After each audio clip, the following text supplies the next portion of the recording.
Okay. Okay, today we're going to start Daf Yud Zayin Amud Beis, 17b3. The Mishnah. We're back to Masechah Shabbos big time today. And a lot of practical ramifications. For the real halacha, we're really only doing the Gemara. To do justice, we would have to go further and go into the halacha, which we don't do on Daf Yomi. So for all the halachic questions, ask your local Orthodox rabbi, or your local rabbi. I forgot Rabbi Pole's here. I'll ask Rabbi Kurtzfeld. Okay, it's all right. Okay. Hilchos Shabbos is not my strong area. Certainly not yet. It's very complex. But we'll learn it together. All right. Hopefully the others will join. Okay. Hopefully everyone's doing well. Baruch Hashem. Okay. Here we go. Beis Shammai Omrim. We're dealing now with Hilchos Shabbos. We talked about things that had to be done before the day, or not doing things on Erev Shabbos Friday, lest one come to continue it on Shabbos. That was the previous Mishnayos. Here we go into about 5 or 6 machlokes, and the Gemara will deal with in depth, some today, some tomorrow. Beis Shammai Omrim. Beis Shammai says, "In Sharon the Yovis Hamanim v'Karshinin, El Kadesh Yisharim Mebad Yaim." One should not soak. Dio is ink, Samanim are dyes, Karshinin is vetch. One time Adam looked up what vetch was. There's a type of vegetable or type of bean that you would soak in water and use for food, for animal food.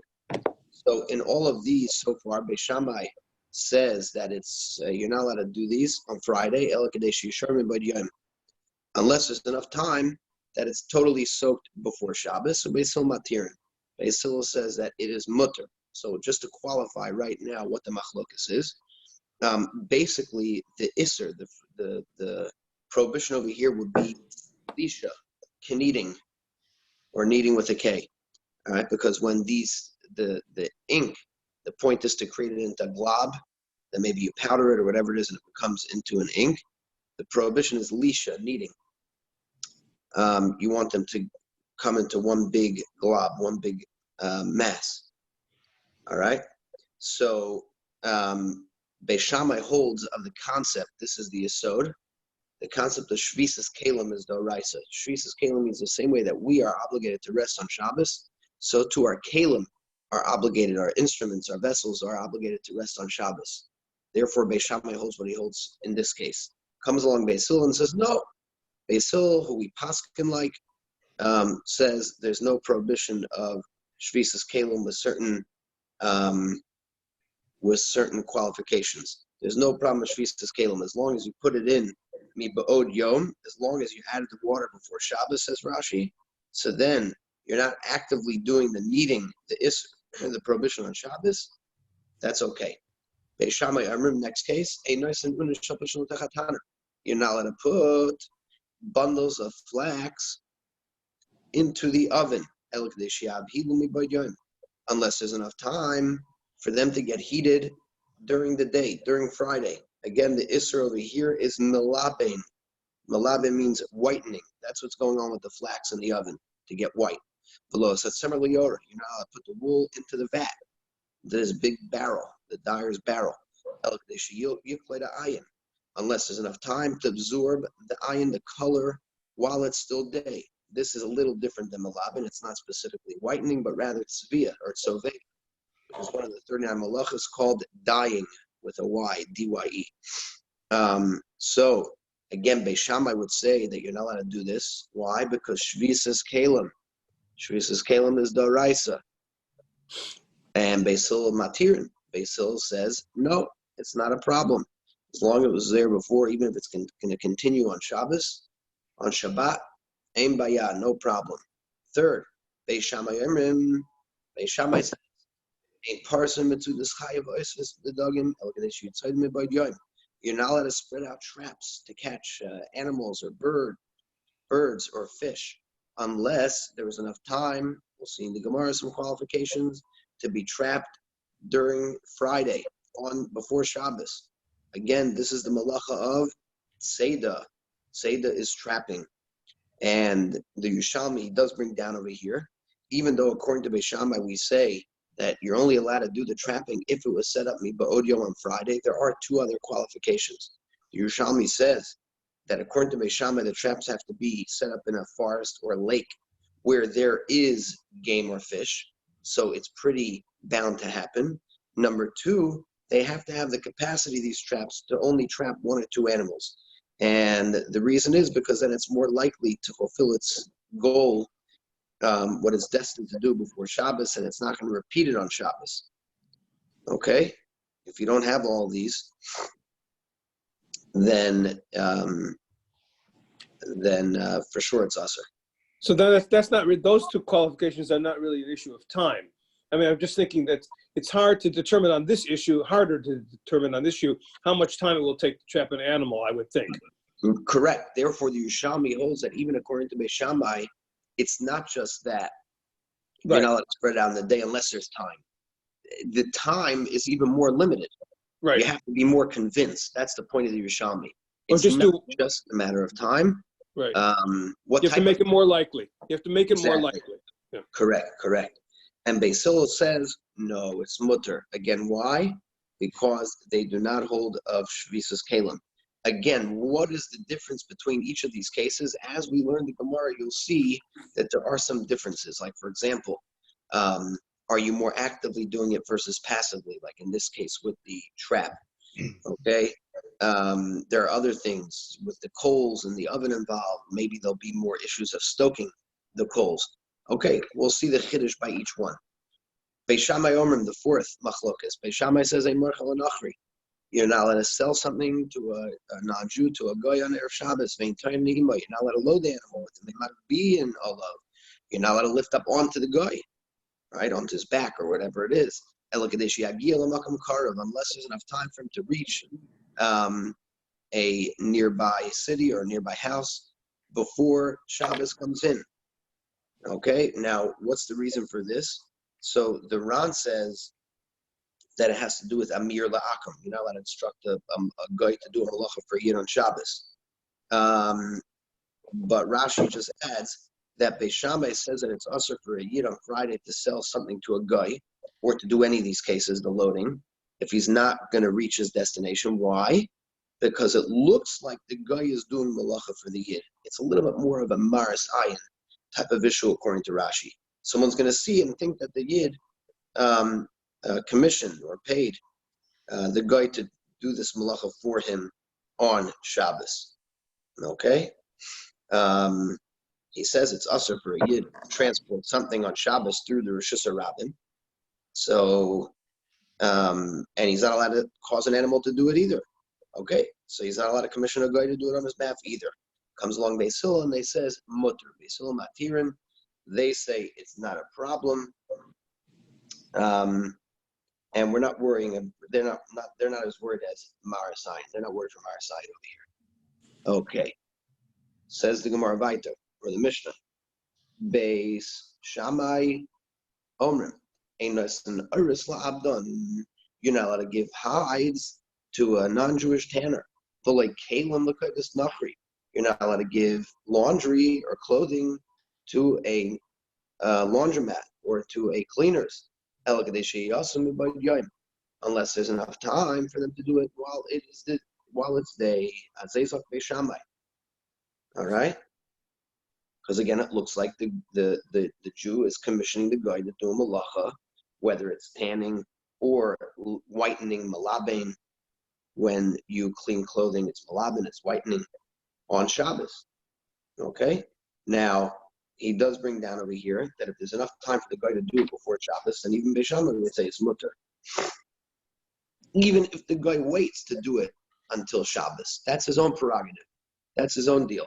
But if you gave it to him with plenty of time, then it's no problem, because then you don't have to worry about the Marasayan. All right. And he says that allowing the guy to work on the Jews' clothing is not a problem of Shvisas Kalim, because the malacha is not being done to the Kalim or by the Kalim, it's being done to the Yitz Kalim. V'kulan Beis Hillel matirin. And with all of these cases, Beis Hillel says that it's mutter im hashemesh, as long as you give it while the sun is up. Okay, we'll have to see why and how. That we'll see more tomorrow.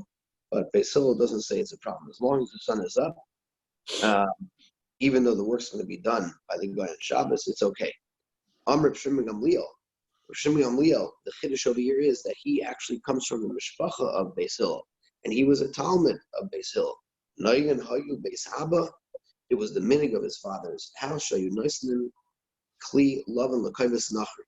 He would give white type of clothing, a white type of clothing, white shirt or whatever it is, to a non-Jewish cleaner, Shloisha Yom Kadam Shabbos, 3 days before, because there it took more difficulty to get it white, to clean, especially in those days. They didn't have 1 hour service or same day service, and therefore he was machmir. V'shavan elu ve'elu, that's the Mishnah. But Beis Shammai and Beis Hillel agree, shetoyin and kars beis abad v'gulei agas, that you're allowed to put the beams of an olive press or a similar type of beam, but it was more of a circular type of beam, on the wine press, on the crushed grapes Erev Shabbos, even though oil is going to flow from these crushed olives, and wine or grape juice will flow from the grapes, from the crushed grapes. On the Shabbos, that's not a problem, because the only Isser Daraisa is really whether it's Mefarik or Disha, extracting or threshing, when you're doing it to the actual grape or the olive. But once the initial process was done, and even putting these things on Shabbos will not be a Malacha Daraisa, or be D'Rabbanan. So both Beis Shammai and Beis Hillel agree that after the initial prohibition was already taken care of, the grapes were crushed, the olives were crushed, but then you would put these beams to get the last remaining stuff. That is not a problem. Okay, so that's the Mishnah. Now let's get into them. Let's get into the meat and potatoes. Zok the Gemara. All right, I don't know where Fred is. I don't know where Ron is. All right, I bet they're home. I'll bet they're home. That's true. Yeah. They're sleeping. Yeah. They're schlupping. Okay, Mantan, the see this Zok the Gemara. Who is the Tana that holds that putting water into this dye is their soaking, and because the goal is to get them into one mass, which would be kneading, which would be the Isser of Lisha. And we're assuming that this type of thing is Usser according to Beis Shammai and Beis Hillel. It just happens to be that Beis Shammai and Beis Hillel holds that there's no Isser of Shvisas Kalim. But the Mishnah obviously holds that doing this malacha is a malacha of kneading. Beis Hillel happens to hold that there's no malacha of Shvisa when it comes to our Kalim. But causing these particles to bind together by adding water to them, be it the DO, right, the ink, be it the dye, or be it this vetch, these types of beans, is a malacha of kneading. Who is that Tana? Rabbi Yosef, Rabbi. It's opinion of Rabbi. Who's Rabbi generally? Rabbi Yehuda Nasi. Rabbi Yehuda Nasi, the author of the Mishnayos. He's referred to as Rabbi. The Tanya. That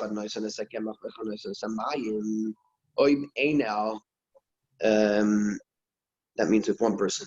The flour. He gives the flour. He contributes the flour, and somebody else gives the water. Whoever put the last ingredient in, if somebody did the water and then I came along and put the flour, or vice versa, the last one who caused it to combine together is chayiv, divrei Rebbe. Okay, whoever put that second ingredient is chayiv for the lisha, because he's the one that caused them to bind together into the dough. Now they're not even doing anything manually, so obviously it's following Rebbe. However, Rabbi Yossi, Rabbi Yehuda, Aimer, Rabbi Yossi, or Rabbi Yossi, Rabbi Yehuda, they had says Eina chayiv ad sheyigabel.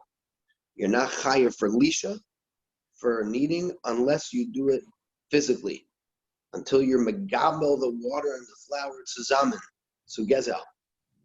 Amar le Abaye. So therefore we see our Mishnah obviously just merely what would cause soaking, what would be the Isra of kneading when you add the water to the ink ingredients, whatever ingredients we talked about. It must be Rebbe. Zuk the Gemara. The Gemara is going to now, over the next little bit, prove that no, it could be that Rabbi Yosef Yehuda would agree over here in our Mishnah. It could be that our Mishnah is even going like Rabbi Yossi. Why? Because it could be Rabbi Yossi only said his halacha by the water and the flour, because that is something that is bar gibulhu. Flour is something which is kneadable, okay? That's going to bring the water, just pouring water and flour, it's not really going to be so geschmack. So there he says, in order to be chayav lisha, where it's something that's really kneadable, you got to do it. You got to do the kneading. But in the case of our Mishnah, the ink, which is really not kneadable, you don't mix it together. Just by coming together and sitting, it's going to turn into one big glob, one big mass. Maybe Rabbi Yosef would hold over there that he's chayav for lisha. Says the Gemara, no, don't think like that. The time we learned in the Brisa. If somebody puts afer, okay, now there's afer and uffer, and in general, it's one of those things that it's hard you get mixed up which is which. So afer with an aleph generally means ashes. The mnemonic is afer, aleph. It's an A, ashes. Okay. So if somebody puts ashes as opposed to afar with an ayin, and aleph and ayin are very interchangeable. No. So afer is ashes, afar is dirt or dirt, earth. So the Brisa says that if somebody puts in afer with an ayin, ashes, we're assuming, and somebody puts in water to mix together, ha'achron chayiv, divrei Rabbi. Okay, Rabbi is consistent, and he says whoever put in the second ingredient is chayiv for the lisha, it's chayiv for the kneading, because they're going to bring it together, even though there's nothing manual. Rabbi Yosef Yehuda achi gabel. He says no, until you knead them together. Now this would seem to prove that this is something that's not kneadable. It's not like dough. It's not like flour and water.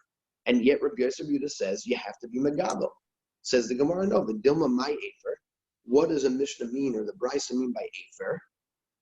Afar with an ayin, the bar gibelhu. They're very interchangeable, and it probably meant to say afar, earth. You're mixing earth and water to be able to make some type of dirt or some type of hard.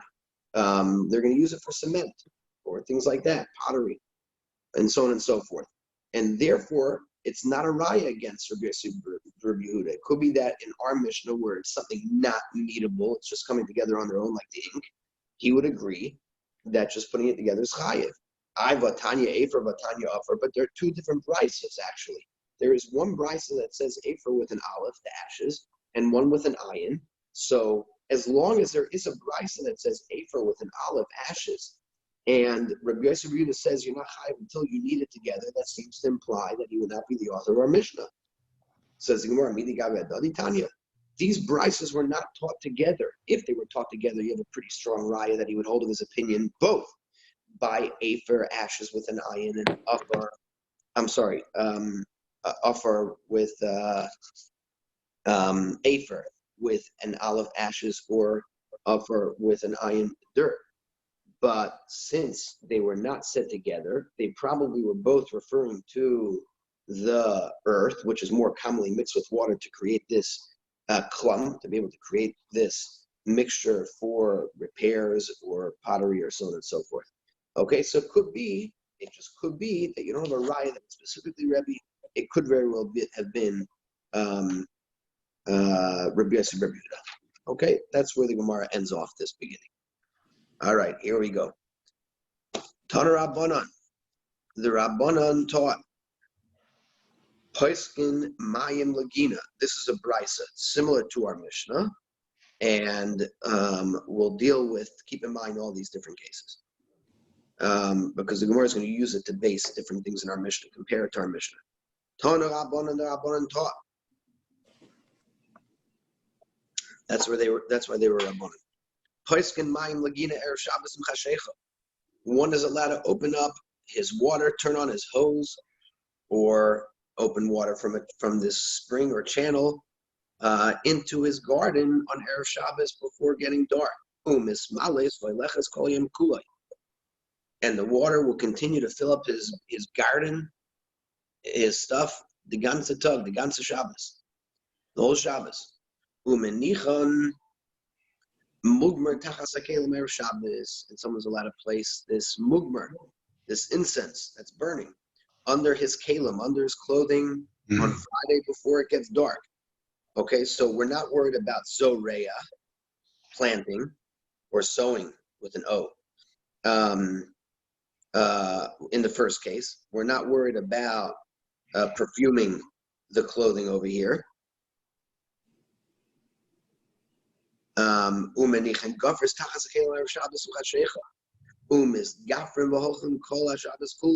Similarly, you're allowed to put this burning sulfur under silver kalim before it gets dark. And what's going to happen is it's going to cause, it's going to sulfurate the silver the entire Shabbos. And that's a problem of Havara.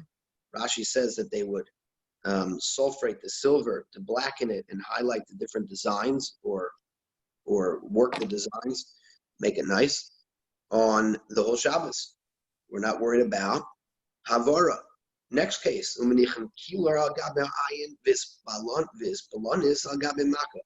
allowed to put this bandage over here. He translates as collyrium. It's a medical eye salve. I don't know exactly what a salve is, but Rashi says it's a tachboshet. It's a type of bandage. Anyone know what the definition of a salve is, or is that a bandage? A salve is usually, I believe, a healing kind of mixture. A mixture.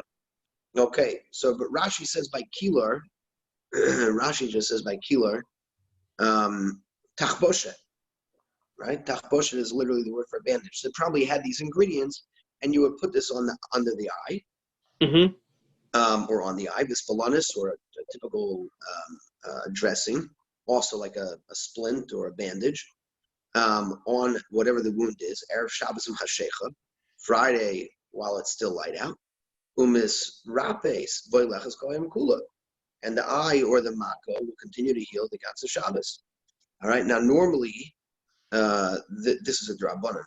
They said that you're not allowed to go and use anything that's non-essential on Shabbos for medical. If a person's taking regular medication, okay, that a person has to do. But other types of refuahs in Shabbos is a problem of gzeir mishum shchikas samamodim. We're worried about a person will come to the malacha of grinding with certain powders, or mimachek, certain materials that you're going to have to smooth out or rub. Either way, you're allowed to do it on Shabbos. You're allowed to do it before Shabbos, and we're not worried. That's the next case. And then we have the last case, which is a little bit more different than the others, which we'll deal with right away. But you're not allowed to put wheat, chitim, into this water mill. It was powered by water. That would do the grinding. Unless there's enough time for the wheat to be ground while it's still day. Now, obviously, you're not allowed to operate a hand mill, he explains, or a mill that's driven by an animal, right? You would tie it to a harness and the animal would walk around and make the mill move, because that's totally teichen. That's grinding, all right? And obviously, you're not allowed to have the animal on Shabbos do malacha for you. That's 100% shvisas kela. But here we're talking about something interesting. You're not allowed to go and put the wheat into this water mill, which is going on its own, before Shabbos, all right? Unless it could grind it while it is day. So now the Gemara says, my taima, what's the reason? What's the reason? You're allowed to do these other things, but you're not allowed to. But you're not allowed to do this mill thing. My taima, amarabba zokrabba mipnei shemashmasko, because it makes a noise. It makes a noise, says Rashi. Rashi says, come on, where's Rashi? Because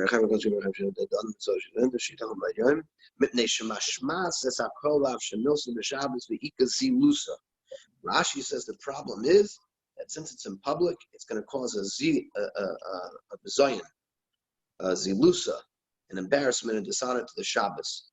Some say that the loud noise itself is a problem. Some say that people will assume that since they hear the noise, but they can't see exactly what's going on. He brings over here other achronim that say the problem is that it's marasayan. They're going to suspect the owner of adding wheat on Shabbos. All right, so if that doesn't exist, it's quiet, then it wouldn't be usher because of that. Amar le Rabbi Yosef, says Rabbi Yosef, what's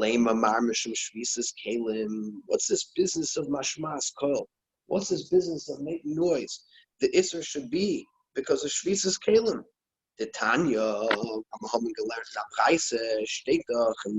in the Torah, Ubechol Asher Marti Aleichem Tishameru L'Shem Elohim Acherim L'Saskiru L'Yishama Picha.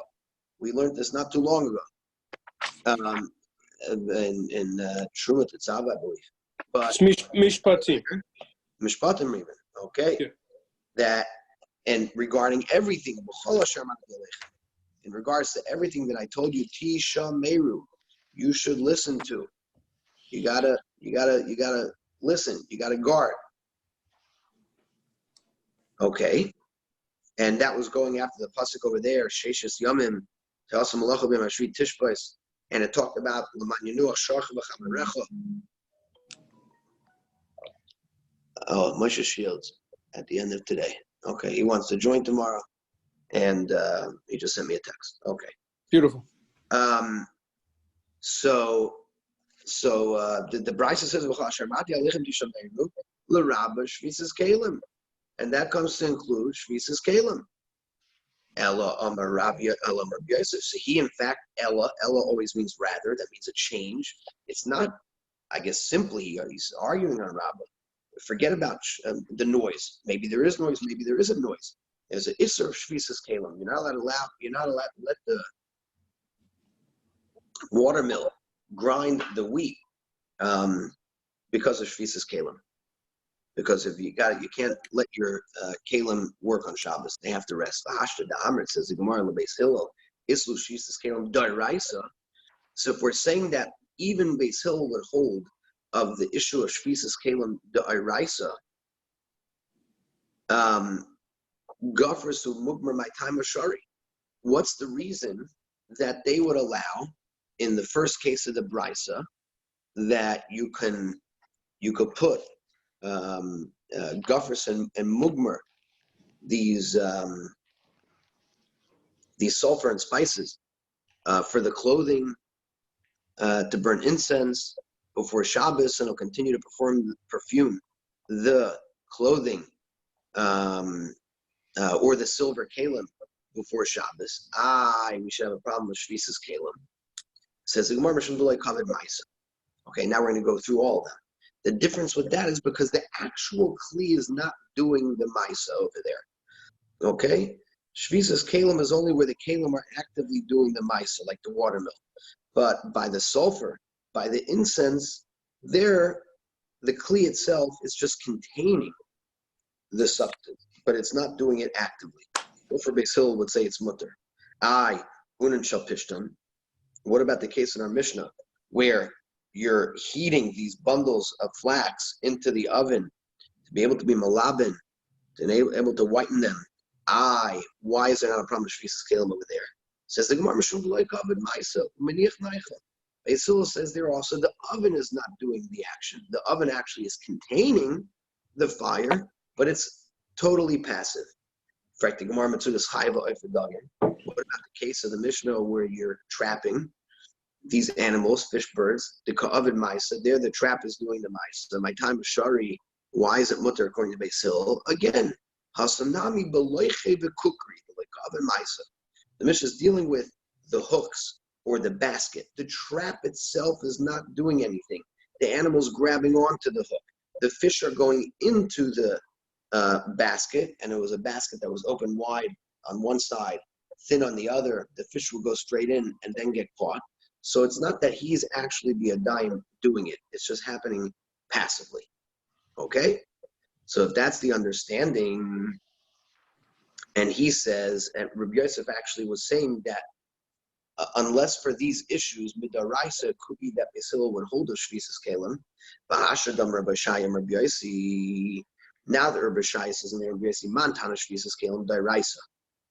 Who's the one that said shvisas kelim is daraisa? Who's the one that said that?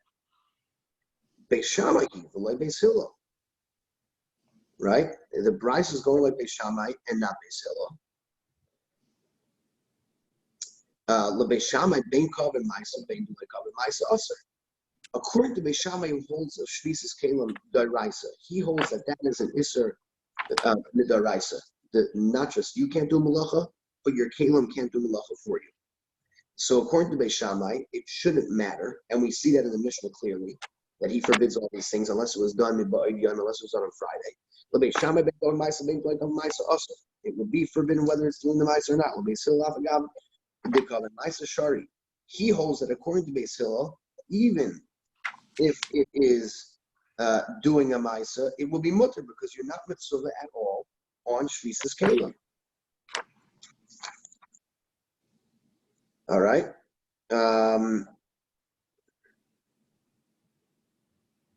Okay. Take a look. 39 in parentheses. Adam, go ahead. In the brackets. 39, you said?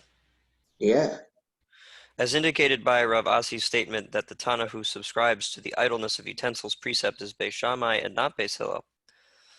The Gemara's distinction above between the active and passive work of utensils was necessitated by the assumption that Rav Yosef, who explains the Bryce's prohibition against allowing the water mill to operate on Shabbos as due to the idleness of utensils precept, means to attribute that ruling to Beis Hillel, who permit utensils to work unaided on Shabbos, where they are passive. Now, however, the Gemara concludes that Rav Yosef meant to attribute the ruling about the water mill to Beis Shammai. There is no basis for a distinction between a utensil's active and passive work. In either case, Beis Shammai forbid it and Beis Hillel permit it. Correct. If we're going to say that that's going like Beis Shammai, not Beis Hillel, then according to Beis Hillel, there's no Isser Shvisas Kelim at all. Makes no difference, active or passive. Passive. So therefore, the Gemara says, even according to Beis Shammai, we're going to clarify this. Beis Shammai holds that Shvisas Kelim is usher. You're not allowed to have your Kelim work for you, regardless of whether it's doing a Maisa. Certainly there, if it's doing an action, it's usher. But even if it's not doing it actively, it will be a problem.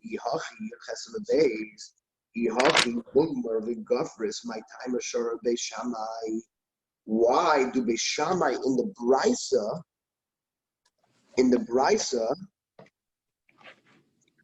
why do Beis Shammai say that you're allowed to go and burn the spices in sulfur, right? They're going to go they're going to engage in the burning of the contents of the on Shabbos.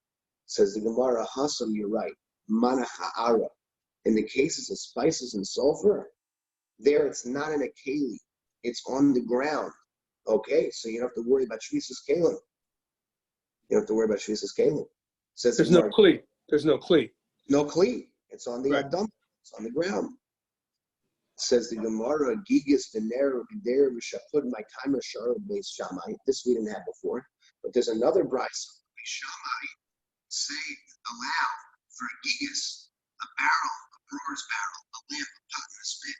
They're allowed to do the work on Shabbos. What is this referring to? Zach, give us number 3. Audio got all messed up. Yeah, your audio got messed up, Rappaport. You can't hear me? You can. It's kind of garbled a little. You sound like you're in a tunnel. I don't know why. I didn't do anything. Hold on. I know.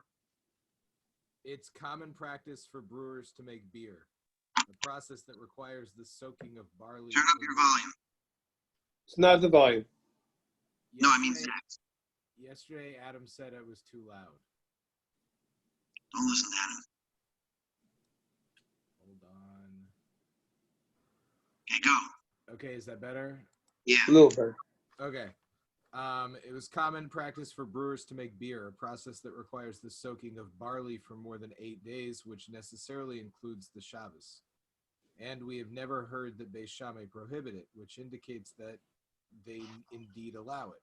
The extended soaking of barley can constitute a biblical malacha, according to Or Chaim. Now, the barley cannot be soaked on the ground. It must be soaked in some sort of vessel, such as a barrel.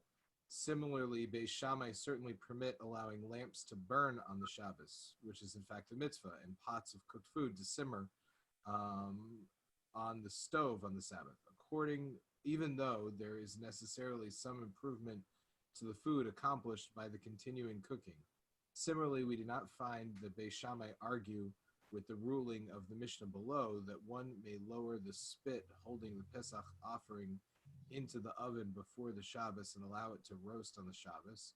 Why is the work done by these utensils on the Shabbos not a violation of the idleness of utensils? Okay, so what's going on with Beis Shammai? In all these cases, the barrel, the lamp, the pot, the spit, says the Gemara, the mafkov kori, only because one declares his utensils hefker. He makes them hefker, he makes them ownerless. And if he makes it ownerless, then he's not the owner, and it's no problem. So it's not his or hers, and therefore there's no problem with shvisas kelim. Okay, now according to the Rashbi, he brings over here something important. It doesn't mean that the owner actually declares it ownerless. It means that Bezdin automatically makes it ownerless. All right, because there the malachas have to be done. So through the power of Hefker, Bezdin Hefker, it is mutter. Okay.